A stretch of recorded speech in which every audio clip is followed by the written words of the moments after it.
गुरुवार का दिन इंदौर सहित आसपास के सभी जिलों के लिए कुछ खास रहा। पूरा सावन माह सूखा बीत जाने के बाद भादो मास की शुरुआत में हुई बरसात काफी राहत भरी नजर आ रही है। बुधवार रात शहर में शुरू हुआ बरसात का सिलसिला गुरुवार सुबह से लेकर शाम तक जारी रहा। इस दौरान कभी धीमी तो कभी झमाझम बरसात का आनंद शहरवासी उठाते रहे। मौसम विभाग के अनुसार अगले 2 से 3 दिनों तक बारिश का यह दौर इसी तरह चलता रहा। उम्मीद की जा रही कि इस साल की वर्षा की पूर्ति भी भादो मास के दौरान पूरी हो जाएगी।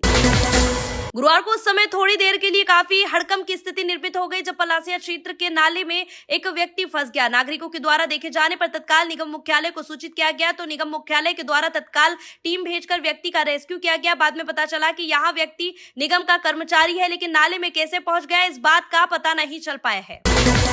सुप्रीम कोर्ट के आदेश को लेकर आहत पशु प्रेमियों ने इंदौर में विरोध प्रदर्शन कर निर्णय के प्रति विरोध दर्ज कराया है। वहीं सुप्रीम कोर्ट के आदेश अनुसार दिल्ली एनसीआर में सभी कुत्तों को शेल्टर हाउस में पहुंचाने के निर्देश दिए गए हैं। उसको लेकर पूरे देश में विरोध है। इसी के चलते गुरुवार को इंदौर के रिगल तिराहे पर कई सामाजिक संगठनों के साथ साथ पीपल्स फॉर एनिमल संस्था के लोग हाथों में तख्तियां लेकर पहुंचे और इस आदेश के विरोध में आक्रोश व्यक्त किया गया है। उनका कहना है कि सरकार के पास कुत्तों को शेल्टर हाउस में रखने की पर्याप्त जगह नहीं है, इससे पशुओं को हिंसक होने का खतरा बढ़ जाएगा। संस्था के पदाधिकारियों ने कोर्ट से इस आदेश पर पुनः विचार की मांग की है। स्वतंत्रता दिवस के अवसर पर इंदौर में स्वच्छता और देशभक्ति का जज्बा साफ तौर पर नजर आ रहा है। गुरुवार को इंदौर के नेहरू पार्क में हर घर तिरंगा और हर घर स्वच्छता अभियान के तहत बस्ती के बच्चों के लिए मस्ती की पाठशाला आयोजित की गई। यह पाठशाला इंदौर संभाग आयुक्त दीपक सिंह के द्वारा आयोजित की गई थी, जिसमें उन्होंने बच्चों को अपनी ओजस्वी वाणी से प्रेरित भी किया। इस अवसर पर द्रोणाचार्य बस का शुभारंभ हुआ। यहाँ बस पहले कबाड़ में पड़ी थी, लेकिन अब चलती फिरती क्लासरूम बन चुकी है। आधुनिक सुविधाओं से युक्त यह बस स्कीम नंबर 140 में स्थापित की जाएगी, जिसमें बच्चों की शैक्षणिक गतिविधियां चलेगी। इंदौर शहर की प्राचीन पहचान होलकर वंश के द्वारा कान्हा नदी किनारे पंडरीनाथ क्षेत्र में स्थापित किया गया श्री इंद्रेश्वर महादेव का ऐतिहासिक मंदिर पिछले लंबे समय से अपने जीर्णोद्धार की बाट जो रहा है, लेकिन अब इंतजार की घड़ियां समाप्त हुई। इंदौर विकास प्राधिकरण के द्वारा इंदौर जीर्णोद्धार की पूरी रूपरेखा तैयार कर ली गई और जल्द ही कार्य आरंभ हो जाएगा। बस इंतजार है तो जिला स्तरीय समिति की हरी झंडी का। इंदौर संभाग आयुक्त दीपक सिंह ने बताया है कि इस मंदिर का प्राचीन सौंदर्य लौटेगा, बल्कि यहाँ धार्मिक पर्यटन स्थल के रूप में भी विकसित किया जाएगा।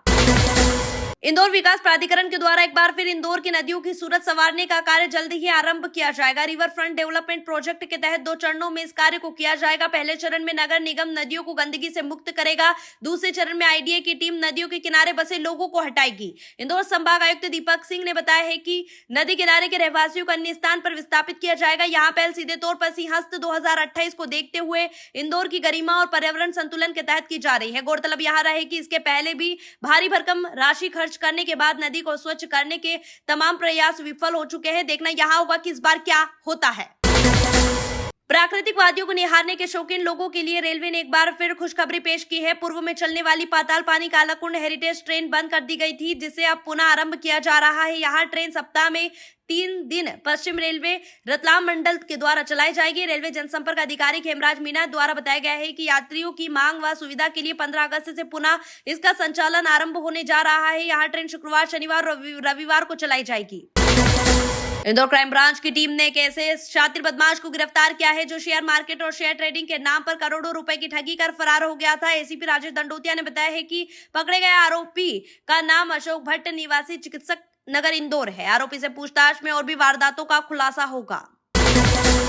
इंदौर क्राइम ब्रांच की टीम ने अवैध मादक पदार्थ ब्राउन शुगर की तस्करी के आरोप में एक हिस्ट्री शीटर बदमाश विनोद यादव को गिरफ्तार किया है। आरोपी के कब्जे से 12 ग्राम ब्राउन शुगर बरामद की गई है। आरोपी के खिलाफ पूर्व में भी अनेक आपराधिक प्रकरण दर्ज किए जा चुके हैं। गुरुवार को हुई बरसात और तेज आंधी के दौरान इंदौर के विजयनगर क्षेत्र में बिजली लाइन पर एक पेड़ गिर गया, जिसके कारण क्षेत्र की बिजली गुल हो गई, लेकिन बिजली कंपनी के कर्मचारियों ने मोर्चा संभालते हुए मात्र 1 घंटे के अंदर पेड़ को हटाकर वापस आपूर्ति चालू कर दी गई।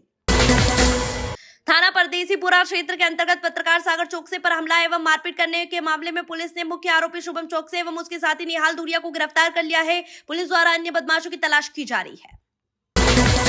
इंदौर आबकारी विभाग ने बिजलपुर क्षेत्र के बलाई मोहल्ले में छापामार कार्रवाई करते हुए आरोपी कमल पिता गणपत मालवीय को हिरासत में लिया है। आरोपी अवैध रूप से शराब का विक्रय कर रहा था। पुलिस ने इसके कब्जे से भारी मात्रा में देसी और अंग्रेजी शराब बरामद की है। आबकारी कंट्रोल रूम प्रभारी देवेश चतुर्वेदी ने बताया है कि आरोपी के खिलाफ कड़ी कार्यवाही की जा रही है।